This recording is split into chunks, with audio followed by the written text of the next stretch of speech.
and she's not wearing anything red. She wears a scabby coat of sheepskin, um, and she is attacked by a wolf. She cuts off the wolf's paw, and then when she reaches her grandma's house, turns out grandma's missing a hand, and the wolf paw she had in her basket, the girl had in her basket, transforms into the hand, and the girl identifies it as grandma's hand because it has a ring on it, the same as grandma wore, and a wart, the same wart grandma had. And so the old woman is stoned.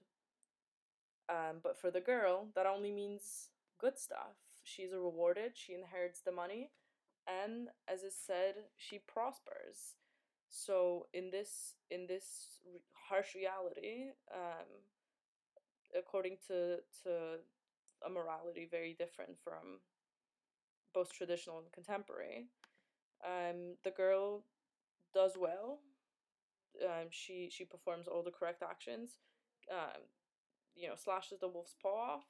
Then, when realizes grandma's a witch, she lets grandma be stoned, and those are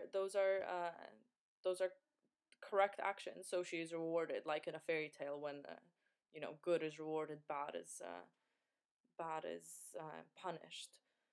So for her, this is a logical consequence that she then inherits the money and prospers, which Simpson says has is less concerned with sexuality than with survival, because the story is so simple and laconic. Then really that only means the girl has means to live and is maybe not as poor anymore. The second story, A Company of Wolves, is a lot more elaborate. It's a similar setting. It's winter and cold weather, savage country, but it's more elaborate both in terms of the introductory stories, which comment a great deal. There's a bunch of legends, stories about wolves, werewolves, magical stuff, and also in terms of language, which is not as chilly as it was in the Werewolf. It's a lot more ornate and a lot more elaborate, like I said. The girl, this time, she does wear red. She wears a scarlet shawl, and she meets a nice man in the woods,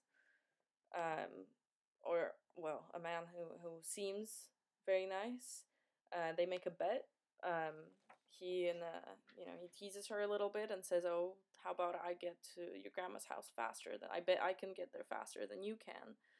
And as a reward, she's supposed to offer him a kiss when they meet at grandma's house, if he is first. So the girl tries to walk very slow because obviously she just wants to kiss the man. He, however, turns out to be a werewolf, and he kills grandma, poses as her to fool the girl when she comes back, and just this bit follows the classic fairy tale, possibly minus the kissing prospect. But other than that, bad wolf kills grandma, waits for girl to eat her up. And the dialogue, which it's very famous, the whole exchange of, "Oh, what big eyes you have, oh, all the better to see you," blah blah. So when it comes to teeth, and the wolf says, "All the better to eat you with," the girl's response is not fear. She's not scared anymore. There's a line in there that says she realized that fear was not doing her any good, so she stopped being scared. So she just laughs. She laughs and she says she knows she is nobody's meat. And then she says something. She says, "What big arms you have," and the wolf then says, "All the better to hug you with." So it's more of a flirt really than a life threat right now. And the man, the werewolf, shows her his company of wolves that are outside and are howling. And the girl, instead of being like, "Oh God, we're surrounded by a bunch of wolves that are howling, you're gonna eat me," She just says it is very cold, poor things. No wonder they howl so. So it's the wolves that are put into a position of vulnerability, and suddenly it's the girl who is in control of the situation and is kind of dangerous, really. You're supposed to be scared of the wolf, but suddenly she starts undressing, throwing her clothes in the fire, and pitying poor wolves because, gosh, they must be cold out there. So those are some subverted gender roles, um, and in the end, the girl gets into bed with the wolf, exactly like in Perot, but in Perot he eats her up, and in Carter she sleeps sweet and sound. She sleeps in Granny's bed between the paws of a tender wolf who's now, instead of a dangerous beast, he's tender. So that's not exactly clear. Is it a happy ending? Is it an unhappy ending? Can we even speak of happy, unhappy terms here? There's an ambiguity, an unexpected turn. We don't really know what to think of it, but I don't know. It sounds okay. So both these stories are inspired by Little Red Riding Hood, and that means they're intertextual because they reference a different text. They're based on different text, but they don't follow it religiously.